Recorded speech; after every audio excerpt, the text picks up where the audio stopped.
Welcome to Oculus of the Wise.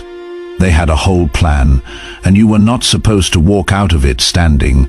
That is the part that is eating them alive right now. Not that they failed. People fail. What is destroying them is that they failed at something they were absolutely certain about. They had studied you, they had timed it, they had positioned every piece exactly where it needed to be. They had rehearsed your reaction in their heads so many times that they started treating it like a fact. They were so sure of your fall that they had already written the story of what came after it. And then you did not fall, you did not break, you did not beg, you did not give them the scene they spent months constructing. You gave them something they had never seen before, and something they still cannot explain. You gave them your peace. And that peace, that quiet, unmovable, God-anchored stillness, was the most terrifying thing they have ever encountered in their lives. Before we go any further, if this channel found you, if this feels like the space your spirit has been circling without knowing why, hit subscribe right now.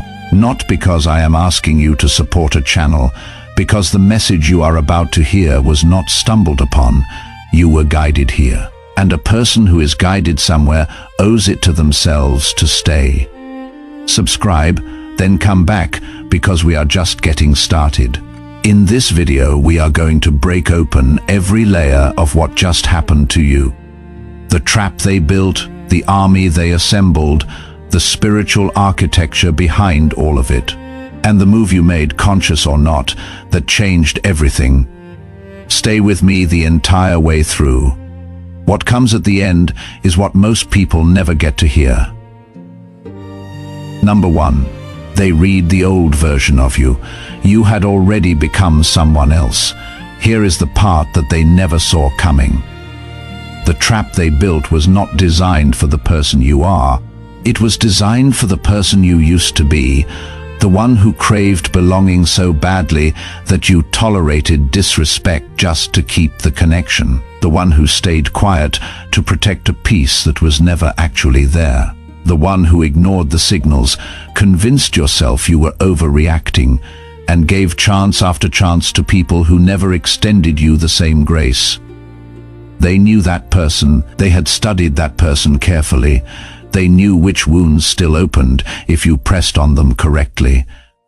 They knew which words would make you shrink. They knew which version of love to fake that would pull you back in. What they did not know is that you had already buried that version of yourself in the dark, in the hard season they did not witness, in the prayers they never heard. In the late nights where you decided quietly and without announcement that you were done. They set the trap for a ghost. You showed up as a force. And when you did not respond the way they had scripted, when the bait sat there untouched, when you looked at the whole setup and simply did not participate, it shattered their confidence in a way they are still trying to understand. Now they are not just embarrassed, they are scared. Because if you outgrew the trap without even telling anyone you were growing, what else have you outgrown that they are still counting on? Number 2. Your sensitivity was never a vulnerability. It was intelligence they could not decode. They saw you listen more than you spoke and decided you were passive. They saw the way you gave people the benefit of the doubt and decided you were gullible. They looked at your empathy and saw a door they could walk through. They were wrong on every count. Research in behavioral psychology has confirmed what spiritually attuned people have always known. People who process emotions deeply also process deception more accurately. They pick up micro-expressions. They feel the gap between what someone says and what their body is already doing before the sentence is finished. They catch the inconsistency in tone at the same moment they are smiling and nodding. You were not naive, you were data collecting. Every fake laugh that landed half a beat too late, every scripted kindness that felt like a performance, because it was every conversation that left you with a strange weight in your chest that you could not immediately name. You noted all of it, filed all of it, said nothing, revealed nothing, and let them believe they were winning. They studied your behavior.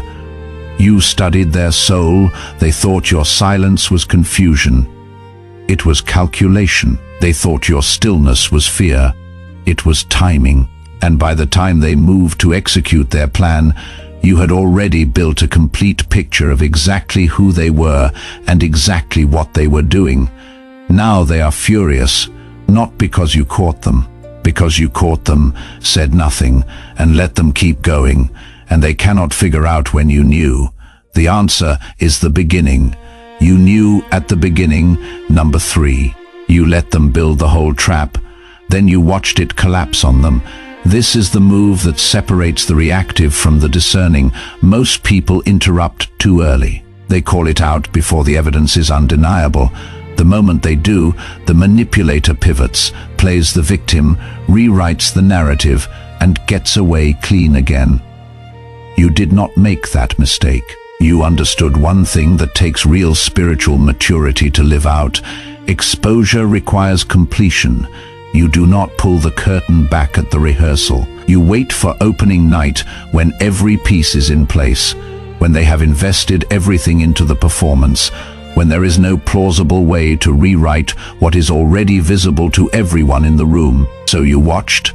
You let them drop the mask all the way.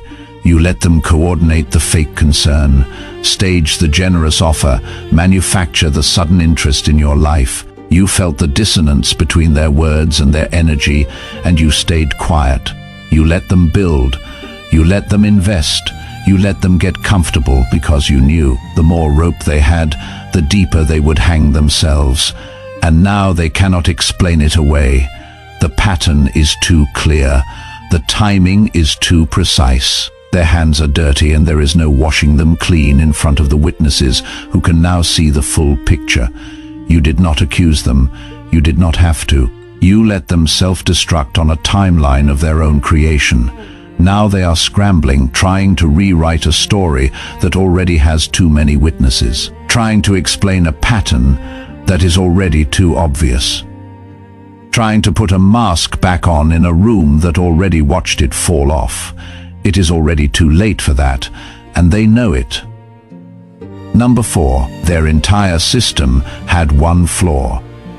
It required your cooperation. They had power, real power, or at least the kind that looks like real power when nobody questions it. They had the system, the hierarchy, the network, the social architecture built on years of people deferring to them out of fear or obligation or both. They were used to running the room, used to people bending, used to getting the response they needed to maintain control. And then they met the one variable their whole system was never built to handle. Someone who was not afraid of them, not arrogant, not aggressive, not looking for a fight, just genuinely, spiritually, foundationally unbothered. The kind of unbothered that does not come from bravado. It comes from knowing exactly who you are and knowing that nobody in that room gave you that identity, and therefore nobody in that room can take it. They tried intimidation. You did not flinch. They tried manipulation. Nothing stuck.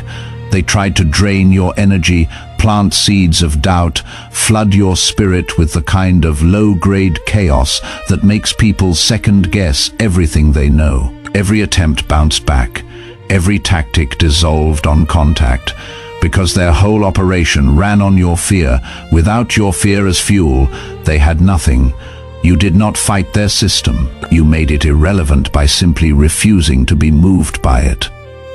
Now they are not just frustrated, they are exposed, because a system built on fear only works when people are afraid. The moment one person stands there, calm and clear and completely out of reach, everyone else in the room starts quietly asking themselves the question that destroys every false power structure.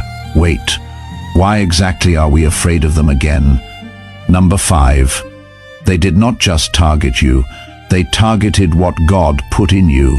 At some point, if you are honest with yourself, the attack started feeling too personal, too well-timed, too precisely aimed at the things that mattered most. the relationships you valued, the calling you were walking toward, the identity you had built in the hardest seasons of your life. It never felt like random opposition. That is because it was not. You were not just dealing with difficult people, you were dealing with a spiritual assignment disguised as a human conflict. The moves were too calculated for coincidence. The timing was too strategic for accident. And the goal, when you trace it all the way back, was never just to hurt you. It was to interrupt what you were becoming. Because what you are becoming threatens something.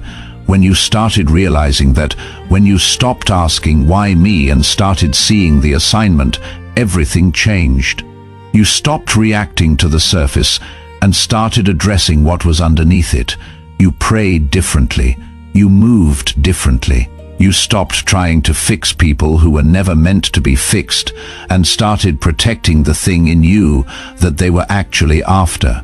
They were not attacking a person, they were attacking a calling. And callings do not die because someone organized against them. They organized against you because of what you carry, and what you carry is still intact. Now they are not just defeated, they are confused in the deepest possible way, because they did everything right by their playbook, and the thing they were trying to stop is still moving. If your spirit recognizes what this is saying, if something in you just exhaled reading this, that recognition matters. The comment section below is where people who understand this language find each other. Drop something. One word, your name, a number. Let the person watching this right after you know they are not alone. That is not a small thing. That is how the chosen ones build the network the opposition never expected. And while you are there, hit the like button, not for the algorithm. Because this message deserves to reach the next person who needs it more than they know. Number 6. Your kindness was the thing they hid behind until you stopped letting them. They knew you. They knew that you would absorb the pressure before you would cause a scene. They knew you would extend grace before you would issue consequences. They knew you would bite your tongue and carry their secrets and protect their image long past the point where they deserved any of it. They called it your loyalty. It was their shield. They did whatever they wanted behind your goodness because they were certain that goodness would never call them out. You were too caring, too Christian, too loyal, too aware of how ugly the exposure would look. They used your virtues as a gag on your truth, and for a while it worked. But something shifted, not a breaking point, a revelation. You saw with absolute clarity what your silence was actually doing. You were not keeping the peace, you were maintaining their cover. And every time you silenced yourself to protect their reputation, you were choosing their comfort over your calling. You stopped. Not with drama, not with a speech. You simply stopped. You chose truth over the version of harmony that only ever served them. You chose alignment with what was right over loyalty to what was convenient for people who had never been loyal to you. And that was the moment the entire structure they had built around your silence began to crack. Now they are terrified, because the person they controlled with guilt and fake loyalty and the fear of being seen as a troublemaker has discovered something they cannot manipulate their way around. You are not afraid of the truth. You are not afraid of the story coming out. You are not afraid of losing a seat at a table that was never built for you. And a person with nothing to hide from is a person with nothing to lose. There is no leverage left. That is their worst nightmare. Number 7, you refused to react, and your peace became the exposure. They needed you to snap.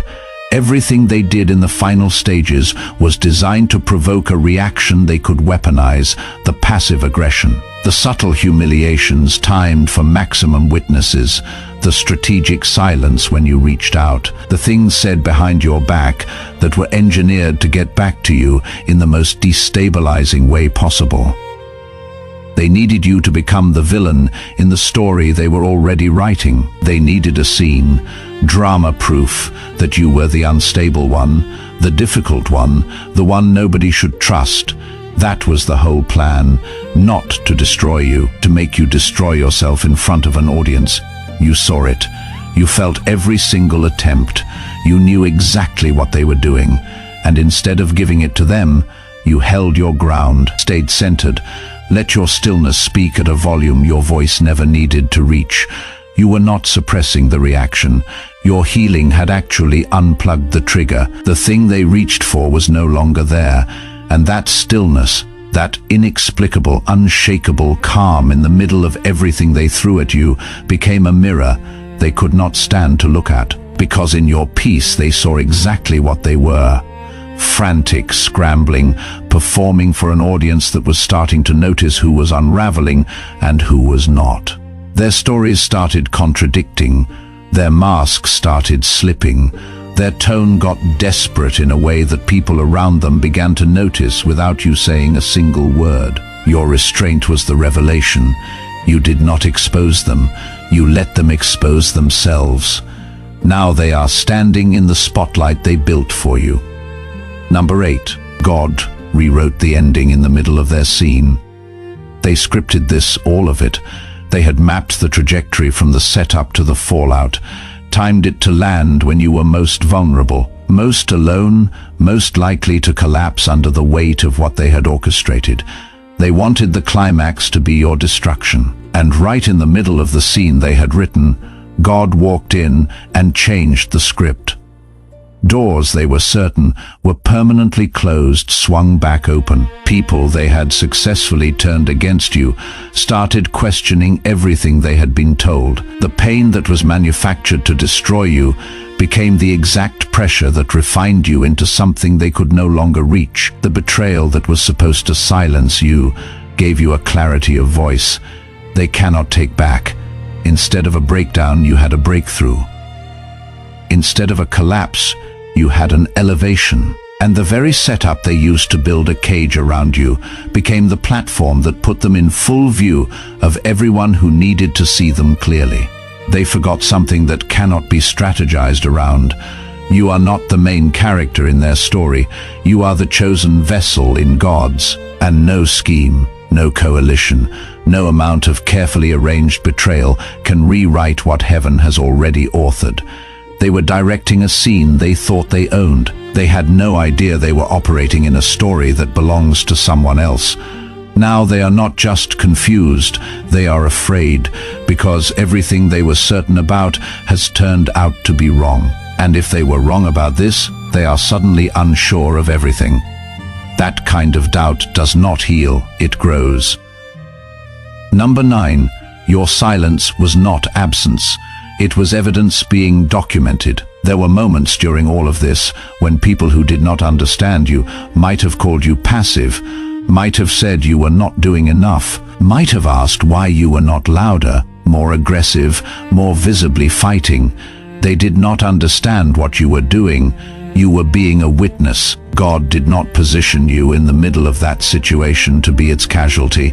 He positioned you there because you were spiritually equipped to see what others would excuse, deny, or look away from.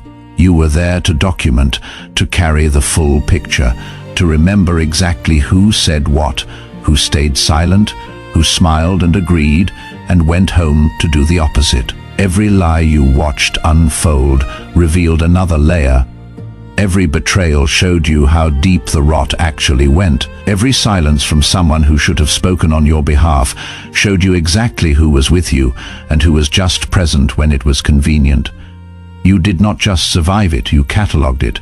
And now you carry something they cannot touch. Not bitterness. Evidence, the kind that does not need a courtroom, the kind that lives in your freedom, your clarity, your refusal to be defined by what they tried to make you. Your life is the testimony, your healing is the exhibit, your continued rising is the verdict. You do not need receipts. You are the receipt. Number 10. Your last move changed every room you will ever walk into. Whatever you did, however it happened, A line was crossed that cannot be uncrossed. Not by you going backwards, not by them attempting a reset. The dynamic shifted on a level that everyone in proximity felt even if they could not name it. Real power does not announce itself. It does not campaign for recognition. It shows up, rearranges the environment, and leaves everyone recalculating their position without being told to. You broke the unspoken contract they had built their confidence on. You violated an assumption they had never questioned, that you would always absorb, always accommodate, always stay in the lane they had decided was yours. And the moment you did not, every projection they had made about you became worthless. Every strategy they had built around predicting your response collapsed. Every person who had been using your predictability as a safety net suddenly had nothing to stand on. You did not just act. You rewrote the operating system of every relationship in that space. Permanently, the ones who were bold only because they assumed you would stay compliant are now cautious. The ones who tested your limits because they assumed the limits were fixed are now uncertain. The ones who had been managing you, navigating you, using you as a resource they could access without cost, are now understanding for the first time that access to you was never a right. It was always a privilege, and it is conditional now. They are recalibrating, hesitating, second-guessing every next move in a way they have never had to before. That hesitation is not fear of you exactly. It is the recognition that the version of you they thought they understood does not exist, and the version standing in front of them is someone they have never successfully read. That uncertainty is power, quiet, permanent, uncontestable power. Now they have to navigate a world where they cannot predict you, and that is the most threatening thing you could have ever become. The final word: you were built for this, all of it. Not built to suffer, built to withstand, built to see clearly in conditions designed to blind, built to stand in situations engineered to make you kneel, built to carry truth in environments that reward silence, built to rise in the exact place they were certain would be your ending. While they were studying your wounds, they ignored your wisdom. While they were counting on your patterns, you had already broken every single one. While they were organizing against you, God was organizing something in you that their entire operation does not have the authority to touch. The trap did not close. The weapon came back. The mask is off. The army has scattered, and you are still here, not surviving, rising in clarity, rising in purpose, rising in a way that does not require their acknowledgement, does not wait for their apology, does not need the room to understand it, because you are not rising for them. You are rising for the assignment, the thing you were put here to carry, the calling that survived every attempt to end it, the version of you that no scheme could find, no betrayal could reach, no organized opposition could locate, because it was kept safe in the only place they never thought to look. It was kept in God's hands, and what God holds does not break. Here is what I need you to do right now, and I need you to hear this as more than a suggestion. If this video found you today, if something in what you just heard resonated in a place that felt too specific to be random, that is not coincidence. That is confirmation. You were supposed to hear this today. You were supposed to be reminded of exactly what you are and exactly what survived. Do not let that moment pass without honoring it. Subscribe to this channel so that every word spoken in this space finds you the moment it is released, because the message that changes everything for you might be the next one. Like this video so it reaches the person who is sitting somewhere right now in the middle of their trap, not yet sure they will make it out. Your one click is their compass. And comment below. Not because I need the engagement, because the person who needs to know they are not alone might find that confirmation in your 3 words. Say anything. Say you made it. Say you see it. Say you are still in it, but you are not afraid. Say something that the next chosen one will read, and finally exhale. This is Oculus of the Wise, and this is not just a channel. This is where the ones who were never supposed to survive come to document their rising. You made it here, now make sure you stay. God did not bring you this far to leave you at the edge of your breakthrough. Go rise, you are always going to.